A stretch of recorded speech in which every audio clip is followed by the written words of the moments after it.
Bienvenidos. Esto es Primera Llamada, Primera.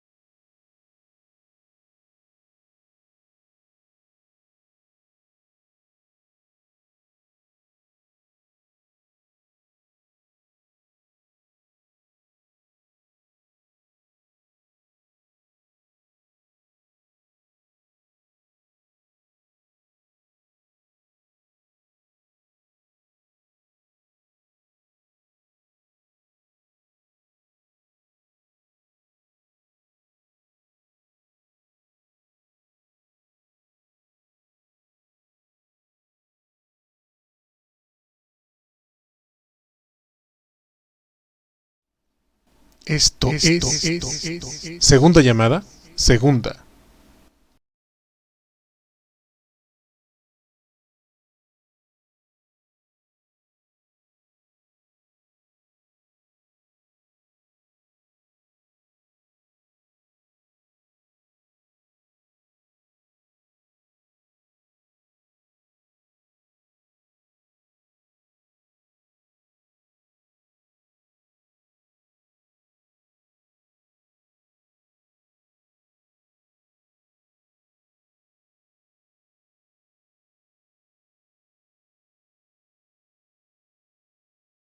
Esto es Tercera Llamada, Tercera Llamada. Sean todos bienvenidos. Principiamos.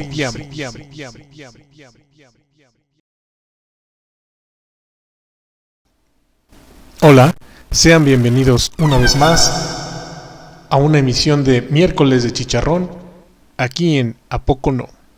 Presentado por Jazmín Deneb y Mario Alberto. ¿A poco no? Comunicación de la ciencia. Conocimiento libre para todos.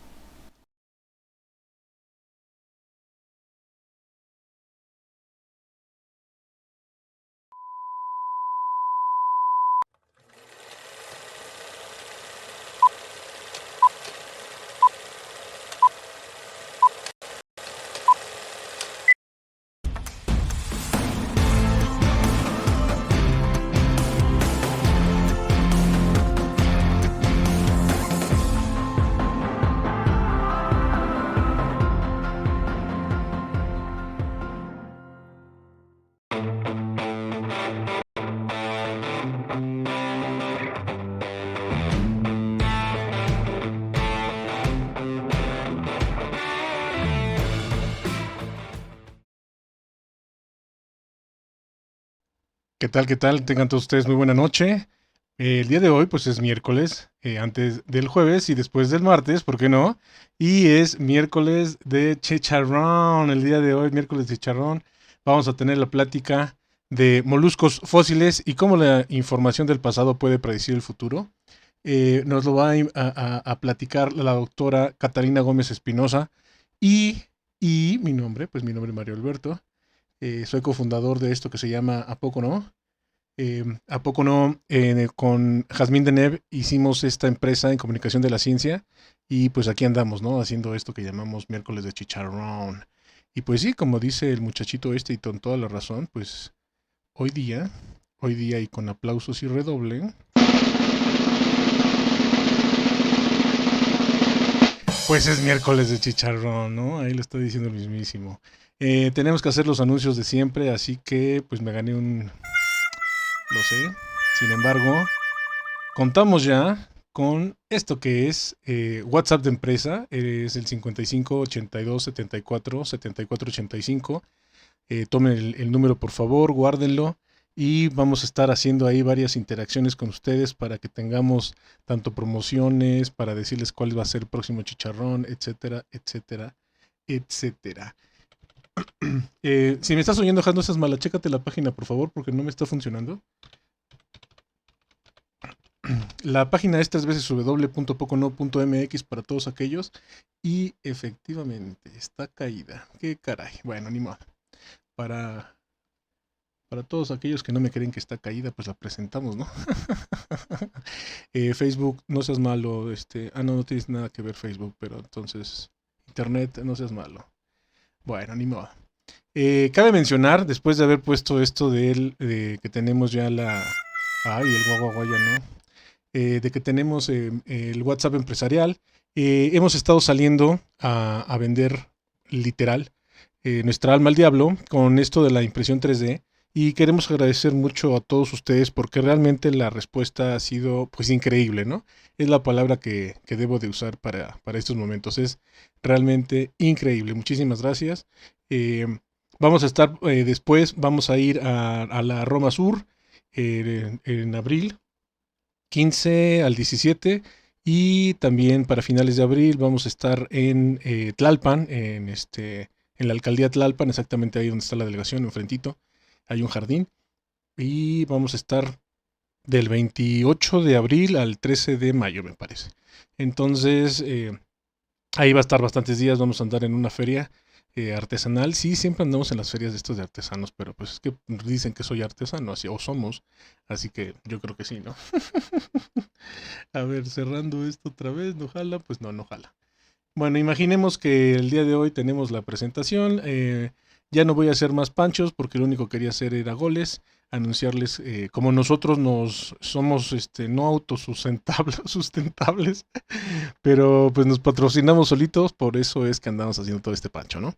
Insisto, mi nombre es Mario Alberto, agradezco mucho por todo el apoyo, por favor apóyenos mucho más. Tenemos una tienda ahí en Facebook, que era la que iba a mostrar hoy, y claramente se cae. Este, vamos a ver esto y esto.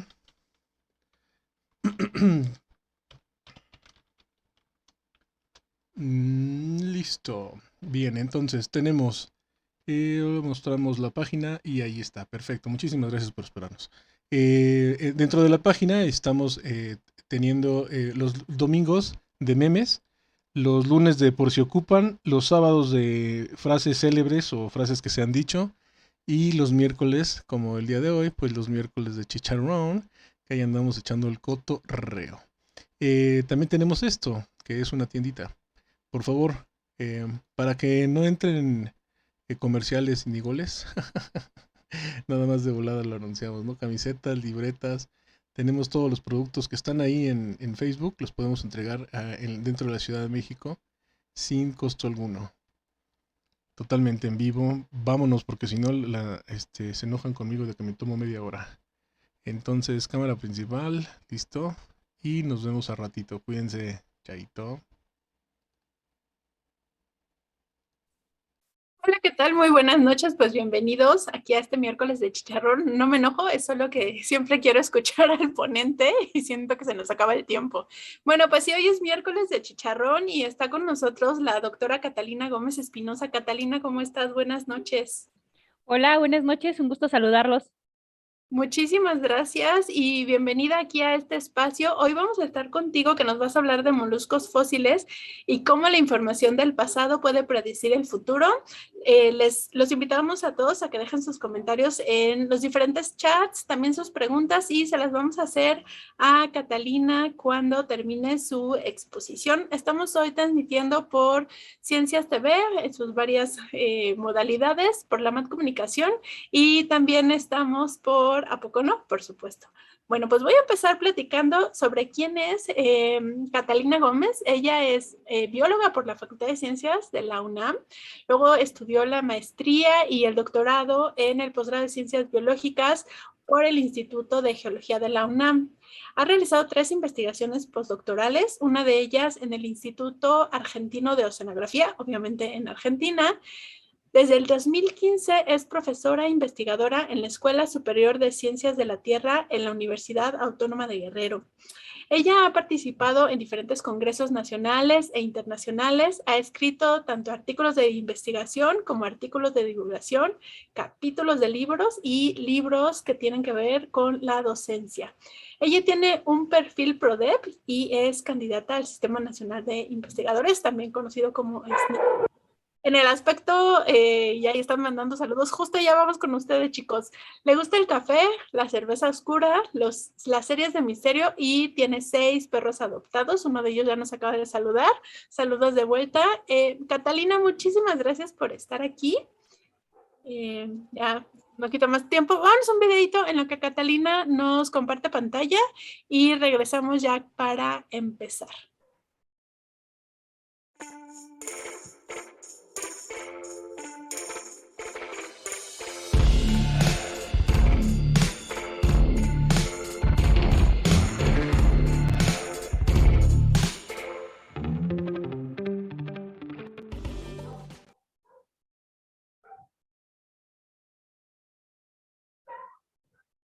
Listo, pues podemos empezar. Adelante, Catalina. Bienvenida y muchas gracias. Hola a todos. Bueno, pues quizá tengamos ahí un pequeño concierto. No sabemos cómo se comportan mis niñas, pero esperemos que todo bien. Muchas gracias por dejarme presentar esta parte que estoy desarrollando en mi trabajo, porque a veces escuchamos de cosas que nos parecen o como bien lejanas o que no vemos bien a bien para qué nos sirve. Mi principal interés han sido los moluscos, entonces por ahí tenemos algo en común con Dené, porque pues vamos como por el área de la malacología, ¿no? Yo originalmente empecé estudiando moluscos terrestres y después a partir de la maestría ya me cambié a moluscos fósiles. He andado estudiando todos los tiempos geológicos, hasta ahorita les voy a decir como en qué ando. Me gustan más los gasterópodos, pero pues obviamente uno no puede ser como tan selectiva y decir, a ver, a ti sí te quiero y a ti no te quiero. Entonces, pues aunque mi plática hoy es básicamente de gasterópodos, también por ahí le he tenido que hacer a otros grupos como a los bivalvos y por eso les puse un bivalvo en la esquinita. Y bueno, eh, en México no tenemos como tal una carrera que sea de paleontología. Entonces, los biólogos somos los que casi siempre nos dedicamos a hacer paleontología.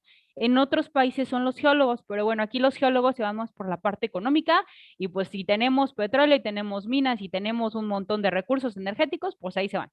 Y los biólogos que somos así bien del amor al arte, no, yo vivo de la paleo y pues bueno, nos vamos a hacer especialidades en paleo. ¿Qué es la paleontología? Bueno, pues siempre nos vamos como a las raíces. Logos es el estudio, ontos es el ser y paleos es la parte antigua. Entonces, la paleontología es el estudio de los organismos antiguos. En este caso sería de los fósiles. ¿Qué son los fósiles? Bueno, pues tenemos dos partes, la historia y la prehistoria. La historia empieza con la escritura y eso surge 10.000 años antes de Cristo. Antes de eso no tenemos registros escritos y eso lo estudia la paleo. También porque les comento esto, pues porque generalmente dice uno, ay, es que es paleontóloga. Ay, las pirámides y así, no estudio pirámides. Ah, pero es que la civilización maya, no, espérate, o sea, yo no estudio eso. Ah, entonces fósiles, los dinosaurios. Bueno, la paleontología sí tiene 4 divisiones. Les puse aquí la primera, que es la que me gusta, con un caracolito, que es la paleontología de invertebrados. ¿Qué estudia la paleontología de invertebrados? Bueno, pues estudia todos aquellos organismos que no tienen un esqueleto. Después, pues tenemos a nuestros queridos dinosaurios que nos aparecen en todo, cuando buscamos algo de paleo siempre nos aparecen, y es el estudio de los vertebrados. Aunque existe una variedad enorme, pues los que más nos llaman la atención son los dinosaurios. Después, pues también existen las plantitas y entonces eso es estudiado por la paleobotánica. Estudian no solamente plantas, también estudian algas, también estudian hongos, como todo lo que no sea animal, lo meten a la paleobotánica. Y luego tenemos otra cosa que es bien importante, al menos en la parte de México, que son los microfósiles. En los microfósiles hacemos un mix, o sea, ahí podemos tener fragmentos de organismos de mayor tamaño, podemos tener fragmentos de vertebrados, podemos tener polen y esporas, pero pues también organismos completos, como lo que les presento aquí, que son los foraminíferos. Y pues para esto, si ya les estoy hablando del tiempo y demás, pues les voy a hablar del tiempo geológico. Si nos ponemos a pensar en tiempo de vida de los humanos, que una persona viva 100 años, bueno, ya es casi récord. El promedio de vida de los mexicanos es como de 70 años. Entonces yo les voy a estar hablando, pero de millones de años, no de miles de años, y a veces eso es un poquito de conceptualizarlo. Brevemente les pongo esta columnita del tiempo geológico, el precámbrico, que es cuando surge el planeta, se va desarrollando, luego tenemos el paleozoico, luego tenemos el cenozoico y finalmente tenemos el cenozoico. A esto nosotros le llamamos tiempo relativo. ¿Por qué tiempo relativo? Bueno, el primer periodo que en sí se describió fue el Jurásico.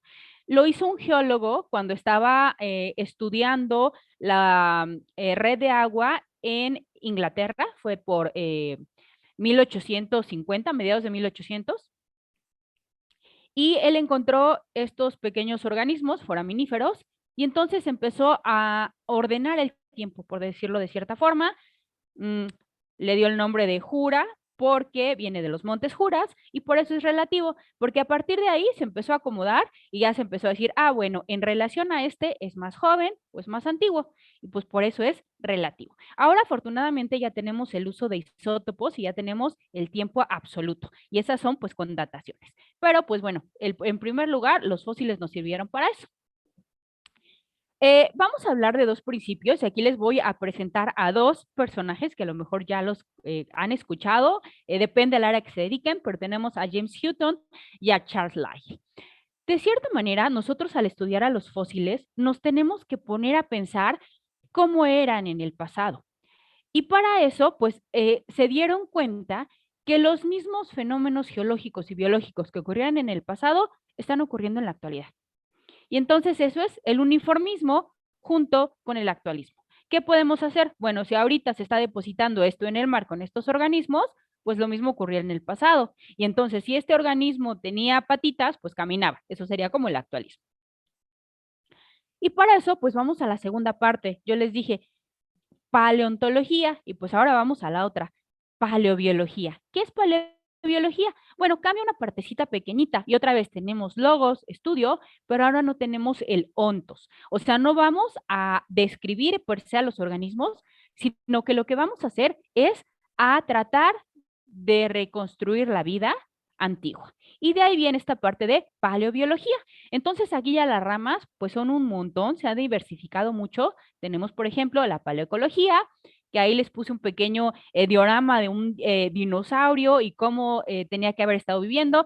Quiero llamarles la atención en el hecho de que si ven en la parte de abajo, no hay pasto. Y nosotros en todos los bosques vemos pasto. ¿Por qué? Pues porque para esa época todavía no existían las plantitas con flor. Entonces, pasto no había. Aparte de la paleoecología, pues tenemos la paleogenética, que cuando dijeron, ay, van a revivir al mamut, y ya todo el mundo ahí quería, ¿no? O con Parque Jurásico, ay, no, es que lo que van a hacer es que van a extraer el ADN y van a clonar a cualquier tipo de cosas. Lo siguen intentando. La paleobiogeografía, que es cómo estaban distribuidos los continentes y cómo estaban distribuidos los organismos en esos continentes. La paleoignología, que estudia las huellas o rastros de organismos, no tenemos al organismo, pero sí lo que hizo, y la tafonomía. Ahorita les voy a empezar a hablar de esto, que es la tafonomía, pero quiero que por favor también recuerden la paleoignología, porque está un poquito ahí mezclado. Bueno, ¿qué es la tafonomía? Yo me especialicé en esta parte de tafonomía y ahora vamos ahí de parte de nomos, son las leyes y tafos es enterramiento. Entonces son las leyes del enterramiento. ¿Qué es lo que hacemos o qué es lo que ocurre cuando nosotros queremos saber cómo estaban las cosas? Aquí les estoy presentando a un mamut. Bueno, hablamos de que había paleontología. Nosotros empezamos como a la inversa de lo que tenemos en este momento. Tenemos un organismo que quedó ahí enterrado y que después, por algún proceso, los humanos lo descubren. Entonces, para que eso hubiera ocurrido, el organismo, pues, tuvo que haberse muerto. Y dentro de esa muerte y nacimiento está la parte de la paleoecología. Finalmente, pues lo que yo les voy a hablar un poquito ahora, que es la tafonomía. ¿Y qué es eso de tafonomía? Bueno, pues es la parte de cómo los organismos, a partir de su muerte, quedan enterrados, que sería la producción de los fósiles, cómo se entierran, y de esa partecita, como un 5% a lo mejor, se va a fosilizar. Y de esa partecita que se fosiliza es lo que vamos a poder descubrir. Digamos que eso fue en un principio lo que se estudiaba. Luego dijeron, bueno, hay que tomar en cuenta que si podemos estudiar lo que está ocurriendo en el presente y compararlo con el del pasado, pues ¿por qué no interpretamos el pasado tomando en cuenta justo este presente? Y para eso tenemos la taxonomía actualística. Se hizo un montón eh, durante la década de los 1980, 1990, principios del 2000, y entonces estudiaban sobre todo los conchales, bueno, yo porque trabajo invertebrados, y decían, bueno, a ver, tenemos estas conchitas. De estas conchitas que tenemos, pues tenemos que saber a lo mejor si tienen una posición estable, una posición inestable, si había corrientes, si estaban en ríos o si estaban en la playita. ¿Qué hacían? Bueno, pues era como un, digamos, laboratorio vivo para poder después llevarlo justo a lo que nosotros estudiamos en el registro fósil. Y de esa manera decir, bueno, a ver, o sea, estas conchitas se transportaron o no se transportaron, o por qué están así, y qué fue lo que pasó. Y eso fue un avance bien grande dentro de la paleontología. Pero pues ahora ya vamos a la parte que como que es como la de la plática. Y vamos a empezar con esta premisa de sí, entonces. Pues si el presente es la clave del pasado, los paleobiólogos y geobiólogos empezaron a pensar, pues entonces, ¿por qué no? El pasado puede ser la clave del futuro. Y de eso es de lo que les voy a hablar ahora, que es la paleobiología de la conservación. Realmente es una ciencia relativamente nueva. Por primera vez se menciona en el 2001, pero el primer artículo que sale de paleobiología de la conservación como tal es en el 2009, y los trabajos que empiezan a ser como más eh, constantes y a generar más es a partir del 2011. Entonces, pues es de verdad súper, súper jovencito si tomamos en cuenta que los fósiles estudian, o el primer que se dice que hizo algo de tafonomía fue Leonardo da Vinci. Entonces, ¿de qué va esto? Bueno, pues tenemos dos partes. Por una parte tenemos la parte de la geodiversidad y por otra parte la biodiversidad. Y lo que tratamos de hacer es como conjuntarla. La parte de la geodiversidad va a estar compuesta por por toda la parte no viva, la biótica. Entonces tenemos la parte de la geosfera, que sería pues donde están las roquitas y los suelos. La atmósfera, que es la parte gaseosa, la hidrosfera, que es la parte donde está el agua, y junto con esto tenemos los componentes bióticos, que serían todos aquellos organismos que estamos vivos y que formamos parte de la biosfera. Si unimos estas dos y nos podemos estudiar el registro fósil, vamos a tener toda la diversidad del pasado geológico. Si unimos este conocimiento con la parte de la biodiversidad actual, entonces podemos estudiar la conservación de los organismos, pero desde la perspectiva antigua, es decir, desde la paleobiología de la conservación. Lo que trata de hacer esta ciencia es integrar los datos del pasado y extrapolarlos a un futuro y decirnos qué medidas se podrían tomar desde el punto de vista ecológico para conservar los ecosistemas frente al mundo cambiante que estamos teniendo. Aquí yo les quiero presentar a unas de las personas que admiro muchísimo. Fueron de los pioneros en la tafonomía. Tenemos al doctor Gregory Dietl, al doctor Carl Flesa y a las doctoras Susan Kidwell y Patricia Kelly. Bueno, ellos fueron los que empezaron con esta visión de, a ver, el registro fósil no se va a quedar ahí nada más en cuestiones de paleoecología, vamos a hacer estudios de tafonomía. Y después dijeron, no, a ver, o sea, ya la tafonomía nos queda chiquita y el registro fósil nos da para más. Entonces, hay que aplicar este registro fósil a medidas de conservación. Podemos utilizar estos modelos para que en un futuro podamos tomar mejores decisiones. Estos dos libros que les estoy presentando, bueno, este de Conservation Paleobiology, el que está aquí, fue el primero que salió en 2011 y que uno de los editores es el doctor Dieter. El doctor Fles estuvo trabajando mucho tiempo en México, en la parte norte, y él cuenta que pues de pronto estaba ya, digamos, cansado de estudiar la zona que estaba estudiando y le pidió a una amiga que tenía un helicóptero que lo llevara a sobrevolar un área y pues él lo vio y dijo, a ver, o sea, aquí tenemos un registro histórico enorme, hay que aprovecharlo. Y a partir de ahí, él empezó con un laboratorio que se llama Laboratorio de Bivalvos Muertos, está en la Universidad de Arizona, pero el nombre está en español, y a partir de ahí han surgido muchas cosas de paleobiología de la conservación. ¿Cuáles son los modelos actuales que tenemos de conservación?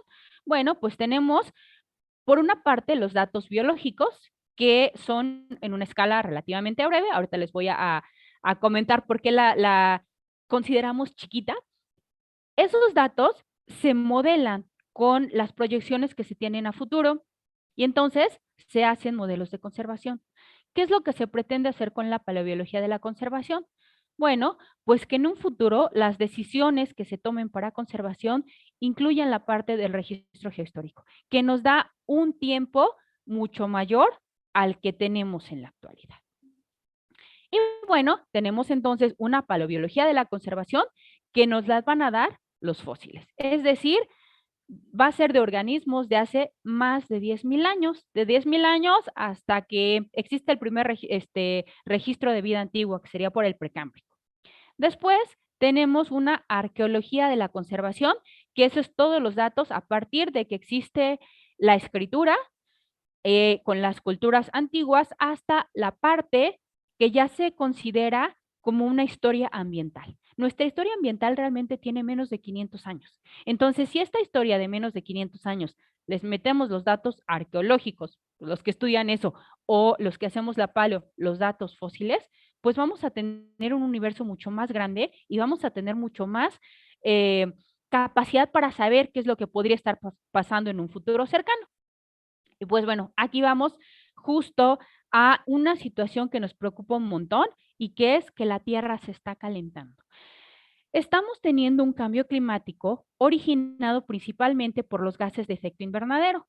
La mayor parte de los gases de efecto invernadero corresponde al dióxido de carbono. El dióxido de carbono que es liberado por la quema de combustibles fósiles. Pero además, pues tenemos otros como el óxido nitroso, que también nos causa la lluvia ácida, el metano, que afortunadamente tenemos una cantidad bien poquita, porque el poder de calentamiento es 4 veces mayor que el dióxido de carbono. Y pues por ahí también tenemos otros gases de efecto invernadero.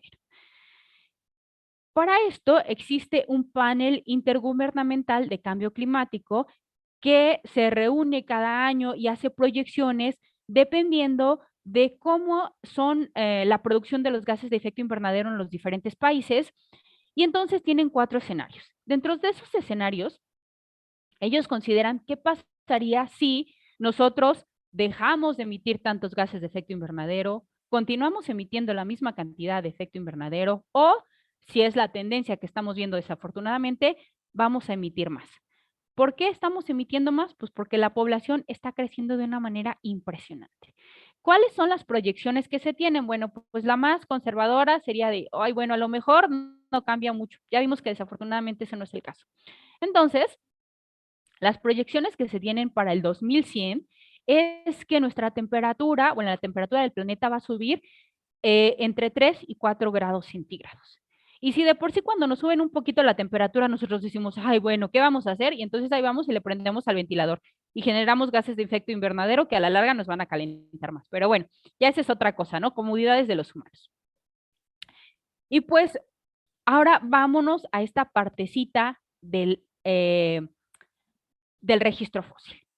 Pues resulta que el planeta ha tenido a lo largo de su historia cambios en la disposición de los continentes, cambios en el clima, cambios en su temperatura y hace unos poquito más de 3 millones de años, en esta partecita que es el Plioceno, era cuando la temperatura estuvo unos 3 o 4 grados más alta que lo que tenemos en la actualidad. ¿Cómo lo sabemos? Bueno, con estos pequeños organismos, con los foraminíferos, se hicieron estudios isotópicos del boro que quedó en las conchitas y gracias a eso se pudo reconstruir esta temperatura que cae aquí. Y entonces, digamos que sería lo más aproximado que tendríamos a lo que se está pronosticando para el 2100 y para el escenario que nos espera en un futuro relativamente cercano. ¿De dónde venía aquí el calentamiento? Bueno, del dióxido de carbono, pero generado de manera natural a partir de los volcanes. Otra gran ventaja de esta época es que si nos damos cuenta, las tierras y mares ya estaban casi como las conocemos, excepto por aquí, no existía todavía esta parte de Centroamérica, sino que había todavía intercambio de aguas, todavía no estaba esto bien formado, una partecita por aquí también de Asia y teníamos un mar mucho más grande, un mar interno que se llaman epeíricos en la parte de Europa. Pero pues por lo demás, básicamente es lo que conocemos en la actualidad. Ahora, ¿cuál es el problema para los organismos marinos? Pues tenemos una escala de concentraciones de hidrógeno, tomando en cuenta que estamos con un agua sin nada de iones y después ya dependiendo de ese oxígeno disuelto, decimos que hay un pH. Ese pH nos puede dar una escala que le llamamos la parte básica, que es el 7, y a partir de ahí tenemos un ácido y un básico, y pues aquí se los puse como lo que encontré de lo que nos puede, con lo que estamos más relacionados, ¿no? Entonces, por ejemplo, el limón llega a tener es ácido de 3, los jugos gástricos de 2, el amoníaco es alcalino de 12 y el hidróxido sódico de 14. Ahora, ¿qué va a ocurrir cuando la temperatura aumente? Bueno, si la temperatura aumenta, eso va a hacer que el hidrógeno se disuelva más en el agua. Y entonces el pH va a disminuir. Y vamos a pasar posiblemente de un 8,2 a un 7,8. Eso nos va a afectar, obviamente, a todos, pero ¿a quién creen que va a afectar más? Pues obviamente a los organismos marinos y sobre todo a los organismos marinos carbonatados. Se ha estudiado en corales, en modelos de cómo podría ser y qué podría pasar. Y bueno, aquí tenemos un coral vivo, aquí tenemos lo que le llaman blanqueamiento de coral, cuando los corales ya se murieron. Sabemos que estos son las guarderías del océano. Y en estas guarderías del océano, si este ecosistema no está saludable, pues vamos a tener una disminución en la biodiversidad. Y pues yo quería, desde antes de encontrar el yacimiento, lo confieso, dije, bueno, me gustan los caracolitos y quiero estudiar paleobiología de la conservación. Necesito un yacimiento del Plioceno. Y de esta manera voy a poder estudiar paleobiología de la conservación. Y pues, ¿qué creen? Resulta que en el 2015 me integré a trabajar en la Escuela Superior de Ciencias de la Tierra en Guerrero. Queda en un lugarcito que se llama Tasco el Viejo, está a 19 kilómetros de Tasco, 20 kilómetros de Iguala. Aquí les presento a mi escuela y les presento a Paco, que es nuestro dinosaurio que les da a todos la bienvenida. Entonces, hay un lugar en Guerrero que es conocido como Punta Maldonado, es un lugar de pescadores, y yo les puse aquí porque pues lo que hacemos cuando nos vamos de campo, salimos desde aquí y aunque dice que son 7 horas con 23 minutos, no les crean, o sea, la carretera está en condiciones muy malas, está justo en los límites de Oaxaca con Guerrero. Resulta que es un lugar que tiene yacimientos del Plioceno y que tiene una enorme cantidad de fósiles. Antes de que se descubriera esta partecita y antes de que se reportara, teníamos el Plioceno en Nicaragua y en la parte de Baja California, pero no teníamos en estos 60 kilómetros aproximadamente nada más. Aquí les estoy presentando la playita, es muy parecida a Puerto Escondido, si conocen Puerto Escondido es muy parecida, pero lo que cambia son estos acantilados donde tenemos los fósiles y también aquí les estoy presentando una partecita del afloramiento con los fósiles. Y bueno, hay que darle el reconocimiento a quien se lo merece. La maestra en Recursos Naturales y Ecología, Claudia Ortiz Jerónimo, Clau, ella estudió depredación en gasterópodos. No creo que me dé tiempo contar la triste historia de lo que íbamos a hacer, pero terminamos haciendo esto porque la ciencia nos da lo que quiere y no lo que nosotros esperamos, pero siempre se puede rescatar algo. Bueno, les presento a esta parte, les dije hace ratito que se acordaran de qué es la paleoicnología. Resulta que a veces no encontramos a la actividad, bueno, no encontramos al organismo realizando determinada actividad, pero ¿qué es lo que sí encontramos? Las huellas de lo que hicieron. Los moluscos murícidos y los moluscos natícidos, que son pues estos que les llaman caracoles luna, estos no sé cuál es el nombre común que se les da, perforan a otros caracoles para comérselos. Unos dejan una perforación totalmente redondita y otros dejan una perforación que es biselada, que tiene como el doble. Y entonces, si encontramos eso en conchitas, pues ya vamos a poder saber quién se los comió. Y bueno, ahí ya me salió antes lo de paleognología, logos estudio, ignos son huellas y paleos son huellas antiguas. Pues Klaus se dio a la tarea de procesar, limpiar, revisar y después los que eligió montar para que se tomaran fotografías en microscopio electrónico. Eso sí no fueron 1847 lo de las fotos porque salía muy caro, pero sí, revisó 1847 gasterópodos de juveniles. Y aquí si vemos estas perforaciones nos están indicando que se las comió otro caracolito. Aquí sí se ve un poquito la parte biselada, aquí también, y estos pues no tanto. Este es muy importante porque datos en juveniles básicamente no hay, porque estos se tienen que estudiar casi como microfósiles y nosotros estudiamos nomás la parte macro. Y además, pues estudió 1067 gasterópodos adultos. Aquí sí se nota mucho más que esta está biselada, por ejemplo, esta también, estas son como normalitos. Estas se las puse a propósito porque si se dan cuenta, estos que son los depredadores también fueron depredados. Estas se llaman pues depredación exitosa, pero también tenemos otras, como es en este caso, donde el otro caracol no pudo disolver con ácido totalmente la conchita y no se lo pudo comer. Y en este caso, pues ocurrió lo mismo. Perdón, se me fue. Bueno, ahí está. Entonces, eso a través de eso, Clau hizo estudios de estadísticos donde, bueno, uno se llama Oignus simples, que es la bolita nada más, el paraboloides es el que tiene la parte como biselada, los agrupó por familias y entonces estuvo viendo quiénes son más depredados. Si gustan, les paso el dato del artículo, pero aquí les voy a platicar como la parte como más interesante. Pues resulta que lo que se descubrió es que los organismos juveniles son más depredados que los organismos adultos. Por otra parte, los organismos juveniles fueron exitosos todo el tiempo, la depredación, mientras que en los adultos no siempre fue exitoso. Entonces, estos tienen mayor capacidad de defensa. ¿Y esto por qué pasa? Bueno, pues si el agua es un poquito más ácida, el carbonato va a ser menos resistente. Así como hay un comercial que les pasan, me parece una pasta dental y que le ponen ácido y que se rompe la conchita, así pasa con estos. ¿Cuáles son las consecuencias que pueden tener el que esto suceda? Bueno, perdónenme, ya casi estoy viendo el tiempo, por ahí vamos.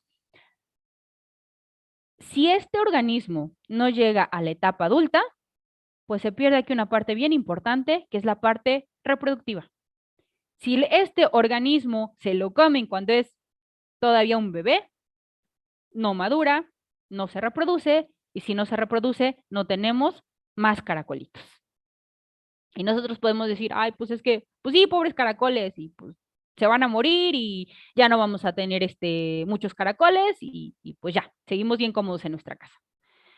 Pues sí, pero resulta que aquí les quiero hacer hincapié en esta partecita que tenemos muchos de estos organismos que son de importancia comercial. Y dentro de esta importancia comercial, ahora si se van de vacaciones en Semana Santa a alguna playa y se piden un cóctel o un ceviche de caracol, acuérdense de lo que les estoy comentando, se nos pueden bajar el número de poblaciones. Y no solamente de alimento, en la industria farmacéutica, perdón, también se utiliza una gran cantidad de organismos de caracoles para fabricar determinados tipos de medicamentos. Por ejemplo, los conus utilizan un paralizante para comerse a sus presas. Ah, bueno, pues eso se utiliza también para pues crear medicamento. De este organismo es el del cuerpo del que se extrae en la parte farmacéutica. Ah, pero aparte somos súper vanidosos, ¿no? Pues bueno, los caracoles también tienen sustancias químicas dentro de su cuerpo que se utilizan para la cosmética y para que nos veamos mejor. Y finalmente, pues a lo mejor no utilizamos la parte blanda, pero sí utilizamos la parte de las conchas. Las conchas se utilizan un montón como ornato, como joyería, como artesanías. Les puse aquí el abulón porque el lugar donde trabajo, en Tasco el Viejo, depende básicamente del trabajo artesanal del abulón y hacen joyería sin abulón y hacen un montón de cosas con abulón. ¿De dónde lo traen? Lo traen de Baja California. Y bueno, creo que también es muy común que veamos conchitas montadas en diferentes variedades de metales.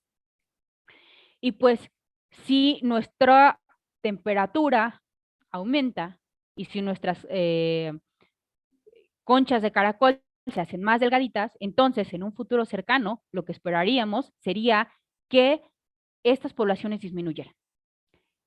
¿Qué se podría hacer a través de estos estudios? Bueno, a lo mejor identificar a organismos, como por ejemplo el abulón, que no lo extraen de manera natural, sino que son de granjas, y decir, bueno, esto no me va a pasar únicamente en mi población natural, que ni la conozco a lo mejor, pero sí me va a estar pasando en la granja donde yo estoy cultivando caracoles para comer, para crear algún producto, ya sea médico o para crear algún producto de belleza o para las artesanías, que de eso depende la economía de muchas personas. Entonces, la paleobiología de la conservación en sí nos puede dar datos que nos van a ayudar a mejorar las políticas de conservación.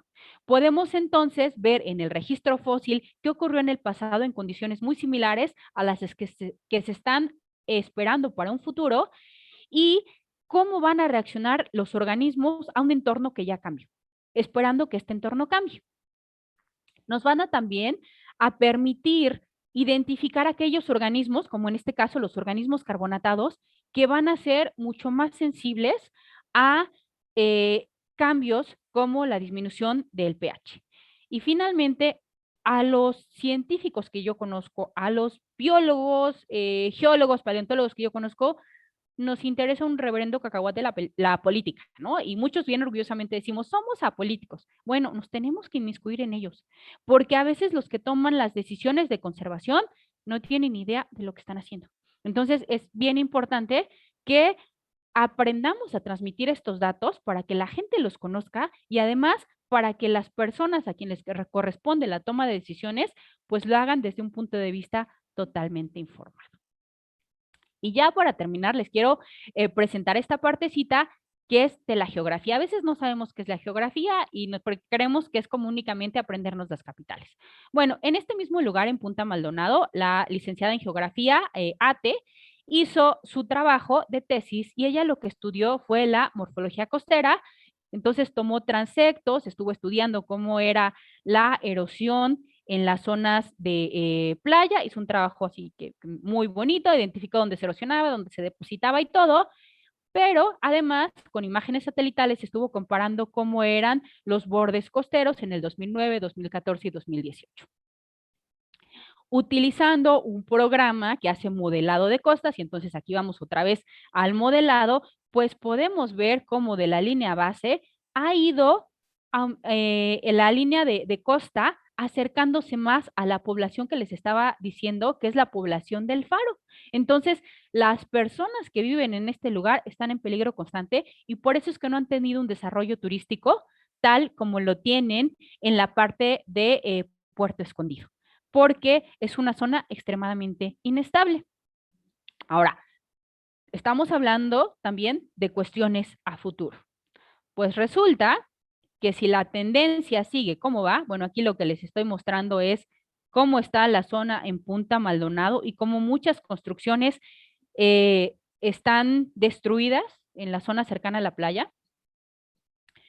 Pues si tomamos en cuenta las proyecciones a futuro y con este modelado para el 2100, la playa estaría atravesando la mitad del poblado.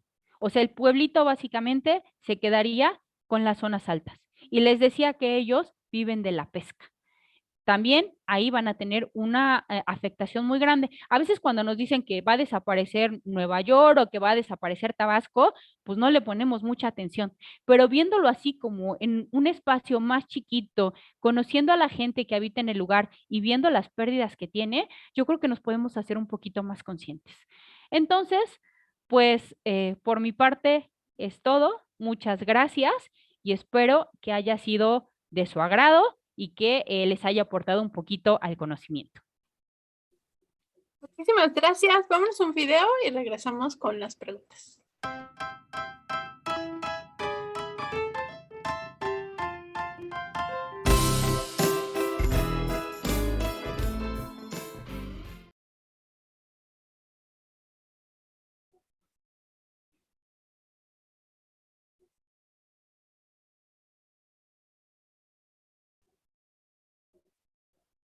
Listo, muchísimas gracias.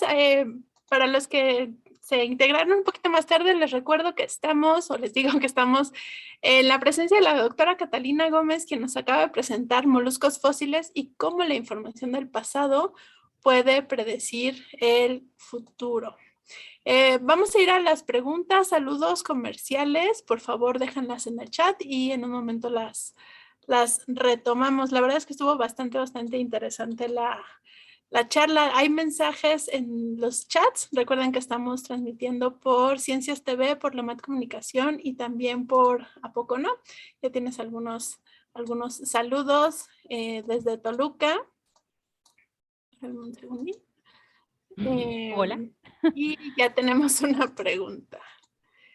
Gracias por la información y nos preguntan cómo podemos interpretar la ausencia de fósiles de moluscos en las formaciones en donde, y lo pone entre comillas, creemos que deben de estar. ¿No puede ser que simplemente no existieron las posibilidades para que no hubiera una fosilización? Pues ahí va la parte de la tafonomía. Tenemos que tener condiciones particulares para que estos organismos se fosilicen. Y han hecho experimentos también como de actualismo, para saber cuánta es la fidelidad del registro fósil. Y dicen que si nosotros tuviéramos preservados todos los organismos que han existido a lo largo de la historia del planeta, necesitaríamos un montón de planetas, más de 5 para tenerlo. Entonces, a veces esa es la situación por la que no se preserva. La otra, únicamente se preservan en rocas sedimentarias. Tienen que ser partículas realmente finitas, de menos de 2 milímetros. Si hay un sedimento mucho más grueso, no hay. Y tienen que estar en agua. O sea, es casi como si hiciéramos nuestra mezcla de yeso y esas serían las condiciones ideales para que se preservara. Si tenemos un tamaño mucho más grande y si se queda en otro sitio que no sea un ambiente acuático, eso puede hacer que no se fosilice. Pero ahí también hay otra cosa, también tenemos fósiles químicos. Entonces, si creen que debería de haber ahí y no hay, se tiene uno que ir al análisis químico y a buscar, a ver, este caracolito tiene esta enzima o tiene esta proteína y yo voy a buscar específicamente esta enzima o proteína y entonces puedo asegurar que ahí sí hubo o no caracolitos, aunque yo no esté viendo la conchita.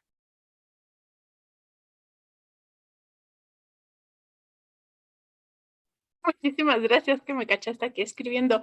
Está interesante la parte que nos dices que de manera indirecta también podemos saber si estuvieron o no estuvieron ahí los fósiles, porque la verdad es que el proceso de fosilización es bastante complicado, se tienen que unir muchísimas características y la verdad es que cuesta trabajo que esto pase y es increíble las faunas que podemos ver en ciertas formaciones, ¿no? Nos pregunta Mikal y pregunta random, dice que si eres fan de Stephen Jay Gould, ¿has leído alguno de sus libros? ¿Te conquistó o tú ya sabías que querías ser paleo antes de? Yo ya, bueno, ahora sí, un poquito de historia. Yo empecé con mi amor por los caracolitos, como les comentaba al principio, entonces a mí me fascinaban los caracolitos y yo empecé estudiando caracoles terrestres y yo me quería ir a Cuba a estudiar caracoles terrestres. Termino la licenciatura, me voy a presentar mis resultados de la tesis de licenciatura a un congreso de malacología, sí, que son los que estudian los caracoles, y veo una presentación de unos caracoles que tenían 100 millones de años y me quedé así de yo quiero estudiar eso. Entonces, así me cautivó la paleo porque vi esos organismos y con esos afortunadamente pude hacer mi tesis de maestría. Pero sí, no fue a través de una lectura en particular, sino yo soy como más visual, o sea, lo tengo que ver, lo tengo que tocar y entonces ya de esa manera es como le entro más a las cosas. Y la parte de Stephen Jay Gould, si te gusta, no te gusta o Sí cómo me va. gusta, yo creo que todos los biólogos sí o sí lo tenemos que haber leído, ¿no? Sí me gusta leerlo, lo hacía yo o lo leía yo más antes, que tenía yo más tiempo, y ahora podría decir que me voy más por una lectura recreativa, porque de pronto nos desatura y pues lo he dejado de lado, pero digo, sus obras son pues, todos los tenemos que leer, ¿no? Es casi como de ley. Entre eso, cazadores de microbios y la evolución de Darwin, uno se forma como biólogo. La verdad es que estoy totalmente de acuerdo. Para quienes no lo conozcan, googleenlo, ahorita les ponemos el nombre en el chat. Eh, y prácticamente es un divulgador de la ciencia, o sea, nos cuenta unas historias bien padres, con cuestiones anecdóticas, y eso hace muy interesante la lectura. Entonces, totalmente recomendable para que entren a este mundo. Oye, cuando nos estabas platicando sobre el proceso de fosilización, nos pregunta Mar si en el futuro las entes que estén en el futuro van a poder tener fósiles nuestros, o sea, la fauna y flora que está en este momento se puede llegar a fosilizar o cómo va a estar eso. De hecho, ya se está fosilizando, pero por este intervalo de edad no se le llaman fósiles, se le llaman subfósiles. Y sí sigue ocurriendo este proceso, pero por la edad no le podemos llamar fósil. Entonces, sí tiene un proceso de fosilización, pero pues únicamente por cuestiones temporales, pues no le llamamos así. Entonces, si algo fosiliza, pero tiene menos de 10,000 años, se le llama subfósil. ¿Por qué? Pues porque les decía, es la cuestión de la historia y la prehistoria, pero sí se tienen restos y se están formando en este momento restos que van a quedar en un futuro. Pero pues van a seguir llamándose subfósiles porque la invención de la escritura no la podemos mover. Y ya necesitamos que pasen muchos millones de años. Oye, pero algunas de las cuestiones ecológicas y ambientales que nos mencionaste que nos atañen en un presente, ¿pueden llegar a afectar este proceso de fosilización? Mira, que yo sepa, no se ha estado estudiando como tal, porque lo que se trata de hacer más es ver lo que ya hubo en el pasado, que ya se fosilizó, y entonces ver cómo se puede aplicar para el futuro. Pero no se están estudiando los procesos de fosilización per se, sino, digo, bueno, por sí mismos, sino que más bien es, pues me interesa estudiar a lo mejor humedales, entonces voy a buscar un humedal en el pasado que tenga determinado tipo de características para poder compararlo con lo que va a ocurrir con los humedales en determinado tiempo. Pero sí les puedo decir, si tienen un ambiente, por ejemplo, ahorita en el mar, que es sedimento muy finito, que si casi no hay corrientes y que están cayendo continuamente los foraminíferos, ahí se están quedando. Y de pronto sacan los núcleos y ahí tienen pues el registro del Pleistoceno, que son fósiles, y después del Holoceno, que son subfósiles. Pero ese proceso es continuo y sigue ocurriendo. Pero la paleobiología de la conservación no se mete en el proceso de fosilización, se lo dejan a la tafonomía. Ah, perfecto. Muchísimas gracias por la aclaración y por decirnos que en el futuro también va a haber alguien que nos estudie.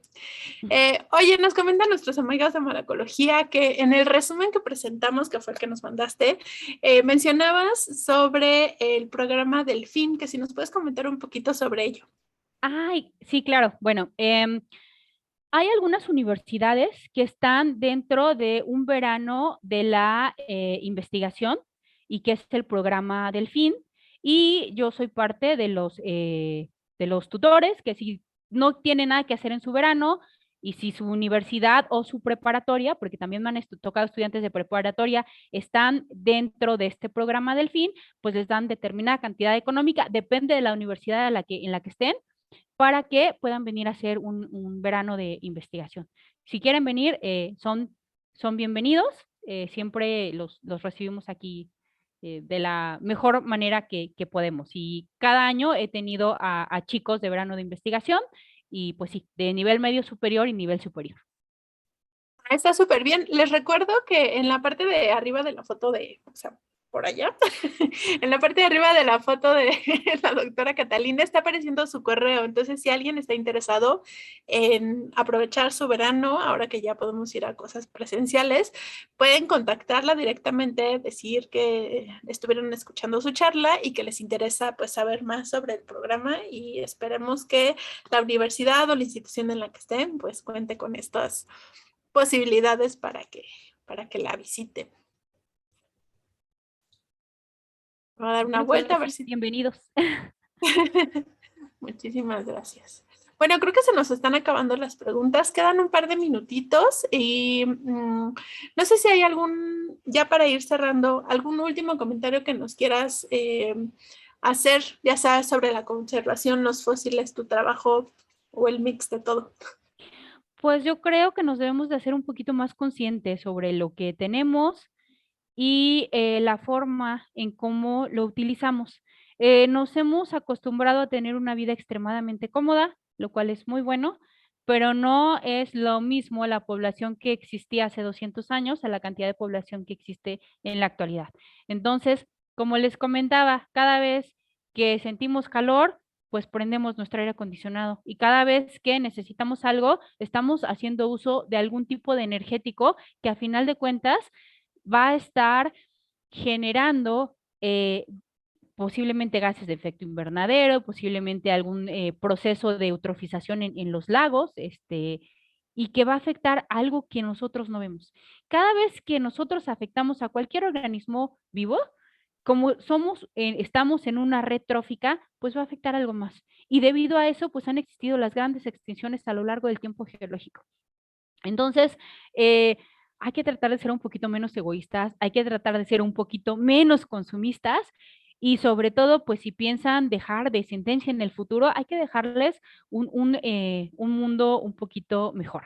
Este, les, la población en China, la población en Estados Unidos, mm, son los que tienen en los mayores consumos. En China, porque son muchos, y en Estados Unidos, porque tienen una calidad de vida muy alta. Si ustedes tienen la oportunidad de ver o de buscar un mapita donde en la noche se ven las zonas iluminadas, la única parte que no esté básicamente iluminada es África. Y no es porque no quieran, es porque es un país muy pobre y no tienen los servicios. Ahora, si ven un mapa de carreteras, todos los ecosistemas están fragmentados. Sí, sabemos que necesitamos movernos y tenemos que ir por acá, tenemos que ir por allá, pero nuestro planeta, pues lo estamos acabando. Y bueno, para esto, ay, se me fue ahorita el nombre también de un divulgador muy importante, que tiene un documental ahí en donde siempre estamos viendo la tele, y que se llama Una vida en el planeta. Él tiene más de 90 años y es Sir, pero a ver, justo en este momento se me fue el nombre, y él dice que cuando él empezó a estudiarlo hace 93 años, ya el planeta se estaba destruyendo. Entonces, pues si lo vemos a casi un siglo que él tiene de vida, nos hace pensar un montón. Exactamente, sí. Sí, Sir David Attenborough. Ah, bueno, no salí en Tiene vivo muy ahora ya. buenos documentales. Sí, Sí, gracias. David Attenborough. Chao. Sí.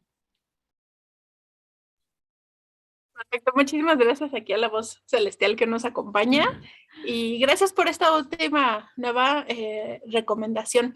Y en lo que nos platicabas, que la verdad es que sí, vivimos todos súper cómodos y creo que debemos de regresar a bajar un poco nuestro consumismo.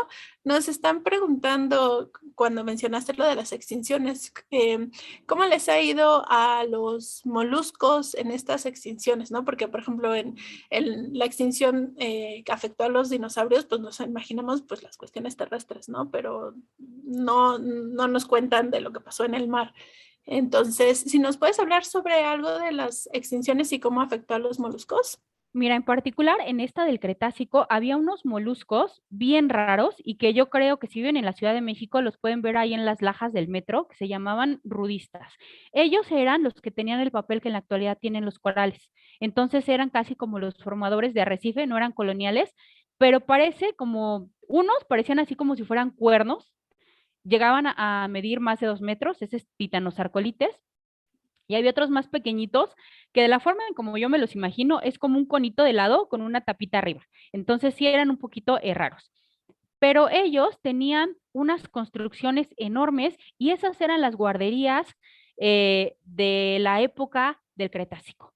Entonces se llega a la extinción del Cretácico y se acaban los rudistas. Y gracias a eso, pues pueden florecer, llamémosle de cierta forma, los corales y conocemos los arrecifes como los tenemos en la actualidad. Sí, está súper interesante porque la verdad es que eso sí sabemos que son moluscos, ¿no? Pero hay un par de grupos por ahí que están en el limbo de si serán moluscos o no, porque la verdad, mis respetos para los que interpretan los fósiles. La foto que tenemos ahorita, que utilizamos para foto de portada del miércoles de chicharrón de hoy, la verdad es que se ven así los caracolitos perfectos y tú dices, ese sí es un molusco, pero en ocasiones la verdad es que las interpretaciones que hacen pues parten de solo un pedacito y a lo mejor es la suma de muchos pedacitos los que les puede dar la forma que tenían estos animales, ¿no? Es un problema con las plantitas, ¿eh? Créeme que los que estudian plantas fósiles es peor porque tienen la hojita, el fruto, la florecita, la semillita, la raíz y si no lo encuentran junto, pues no pueden decir que es lo mismo. Así que pobres de mis colegas paleobotánicos. Y recordar lo que nos dijiste del polen, ¿no? Entonces imagínense eso a escalas así súper pequeñitas. Bueno, pues ya ahora sí nos acercamos, bueno, llegamos al final. Muchísimas gracias, Catalina, por estar con nosotros en este miércoles de chicharrón. Pues gracias a ustedes por permitirme compartir un poco de lo que hago y un gusto estar aquí. El gusto es nuestro.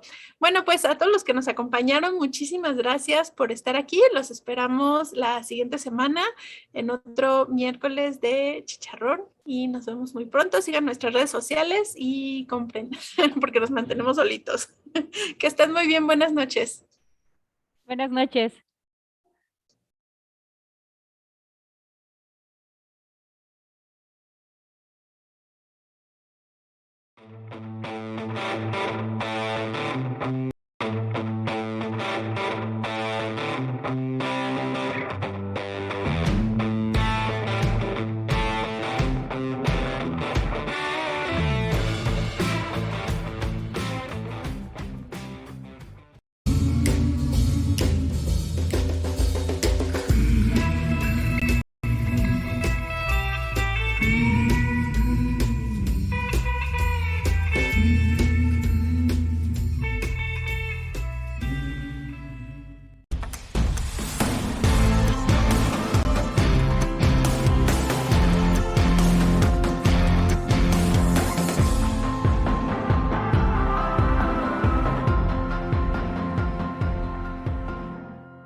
¿A poco no? Comunicación de la ciencia. Conocimiento libre para todos.